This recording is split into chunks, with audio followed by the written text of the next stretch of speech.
Hi అండి. నేను కరివేపాకు పచ్చడి చేశాను. ఎలా చేశానో చూపిస్తా అండి. కరివేపాకుని మంచిగా కడగాలి 2, 3 సార్లు. హెల్త్‌కి చాలా మంచిదండి కరివేపాకు. గుండెపోటు అది రాకుండా కాపాడుతుంది. అంటే కొలెస్ట్రాల్‌ని తగ్గిస్తుందండి. మన బ్లడ్‌లో ఉన్న ట్రైగ్లిజరైడ్స్‌ని కూడా తగ్గిస్తుంది. బ్లడ్‌లో కొవ్వు పెరగకుండా తగ్గిస్తుందండి. చాలా చాలా ప్రయోజనాలు ఉన్నాయి మనకి కరివేపాకుతో.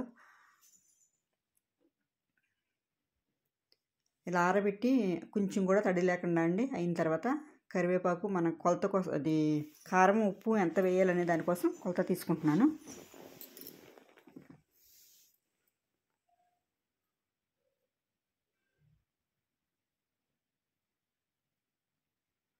మతిమరుపు అది జ్ఞాపకశక్తి లేకపోవటం అవన్నీ తగ్గిస్తుందండి కరివేపాకు తింటే. దేనిలో అయినా అన్నిట్లోనూ వాడుకోవచ్చు కరివేపాకు.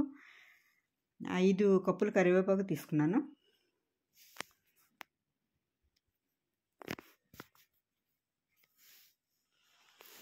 పెద్ద నిమ్మకాయ సైజ్ అంత చింతపండు తీసుకున్నా అండి. మూకుడు పెట్టుకుని 1 స్పూన్ మెంతులు, అలాగే 2 స్పూన్ల ఆవాలు వేసుకోవాలి. 1 స్పూను ధనియాలు కూడా వేసుకోవాలండి. ధనియాలు కూడా వేసుకుని సిమ్లో పెట్టి దోరగా వేయించాలి. మాడిపోకుండా చూసుకోవాలండి.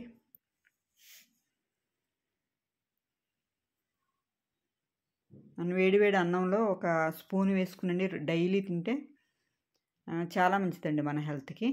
ఇవి వేగిన తర్వాత పక్కకు తీసి పెట్టేసుకున్నాను.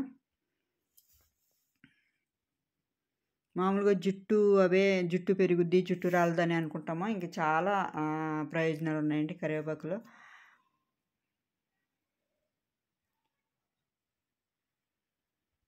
ట్రైగ్లిజరైడ్స్ బ్లడ్లో చాలా డేంజరు. హార్ట్కి వెళ్ళి హార్ట్ అటాక్స్ వస్తాయి. అందుకని అవి కూడా తగ్గిస్తుందండి కరివేపాకు. బ్లడ్లో కొవ్వు ఉంటుందన్నమాట. అది పెరగకుండా చేస్తుంది. ట్రైగ్లిజరైడ్స్ అంటే అవే చాలా డేంజర్ అండి అవి. ఇలా చిన్నగా సిమ్లో పెట్టుకునండి దోరగా వేయించుకోవాలి. మాడిపోకుండా చూసుకోవాలి.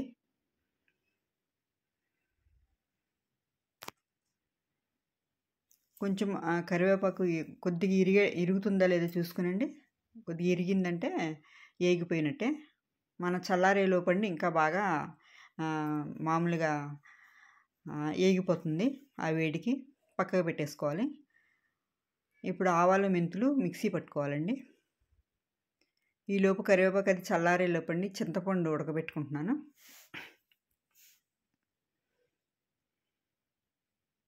చింతపండు ఒకసారి కడిగి ఎక్కువైతేనండి మామూలుగా మన పులిహోర పులుసులాగా ఉడకబెట్టుకోవాలి. ఎక్కువ ఉందనుకోండి కరివేపాకు పచ్చడి, అది పులిహోర పులుసు ఉడకబెట్టుకుంటాం చూడండి, అలా ఉడకబెట్టుకోవాలి. అలా అయితే అస్సలు సంవత్సరమైనా ఈ పచ్చడి పాడవదు. ఇది 1 నెల 2 నెలల్లో ఉంటుందండి ఫ్రిడ్జ్లో పెట్టేసుకుంటే. ఇది కూడా పాడవదు. మంచిగా దగ్గరగా ఇలా ఉడికించుకోవాలి. ఆయిల్ వేసుకోవాలండి. 3 స్పూన్లు అలాగా 3 టేబుల్ స్పూన్లు అలా వేసుకోవాలి. ఆయిల్ వేడెక్కిన తర్వాత 1/2 స్పూన్ అంత శనగపప్పు, అలాగే 1/2 స్పూను ఆవాలు వేసుకోవాలి.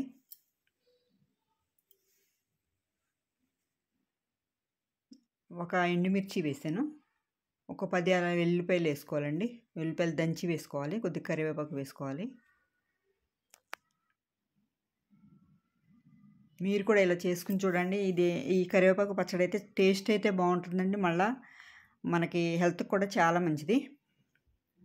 నా ఛానల్ సబ్స్క్రైబ్ చేసుకోండి, లైక్ చేయండి, షేర్ చేయండి, కామెంట్ పెట్టండి. స్టవ్ ఆఫ్ చేసేసండి. తాలింపు పక్కకు పెట్టుకోవాలి. తాలింపు అది చల్లారేలోపు మనం ఇవి చూడండి మంచిగా ఇరిగిపోతుంది.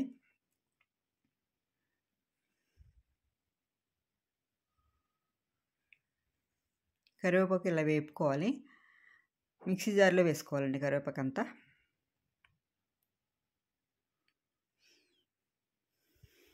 ఆవాలది మిక్సీ పట్టుకున్నాను. ఇది కూడా మిక్సీ పట్టేసుకుని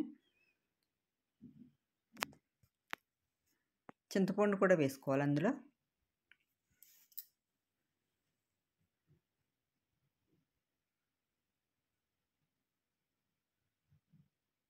ఇవి చల్లారిన తర్వాతే మిక్సీ పట్టుకోవాలి. ఇప్పుడే కారం ఉప్పు వేసేసుకోవాలండి. నేను తప్పు పని చేశాను. మామూలుగా తాలింపులో వేసాను. కొద్దిగా బెల్లం వేసుకుంటే టేస్ట్ బాగుంటుందండి. మీకు నచ్చితే వేసుకోండి బెల్లం.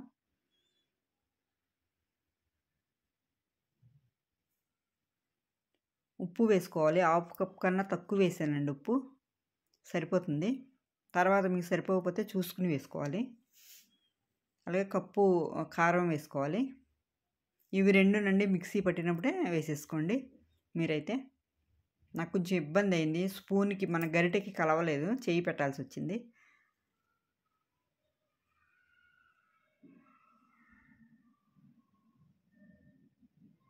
ఆయిల్ ఇప్పుడు ఎంత వేసినా తెలియట్లేదండి. తర్వాత మనం వేసుకోవాలి. చూసుకునండి మూడో రోజు ఆయిల్ కొంచెం తక్కువ ఉందంటే కొద్దిగా వేసుకోవాలి. సంవత్సరం అంతా ఉండే పచ్చళ్ళు అయితేనండి మన ఎక్కువే వేసుకోవాలి ఆయిల్.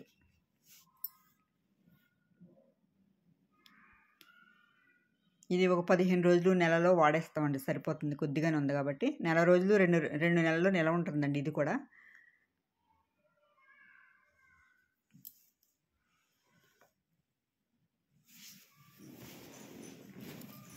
ఇలాగే చింతపండు పులిహోర పులుసులాగా ఉడకబెట్టిన దగ్గరికి కలుపుకుంటే సంవత్సరం అంతా నిలవ ఉంటుంది.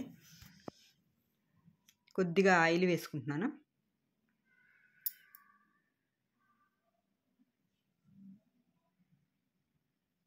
మనం స్టోర్ చేసుకునే డబ్బాలో కూడా కొంచెం ఆయిల్ వేసుకోవాలి. పల్లి నూనె వేసానండి నేను.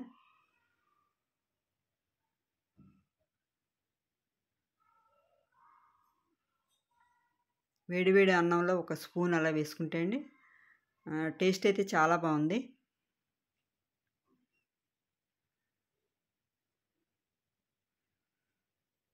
రోజు వేసుకుంటేనండి మనకి ఉపయోగం ఉంటుంది.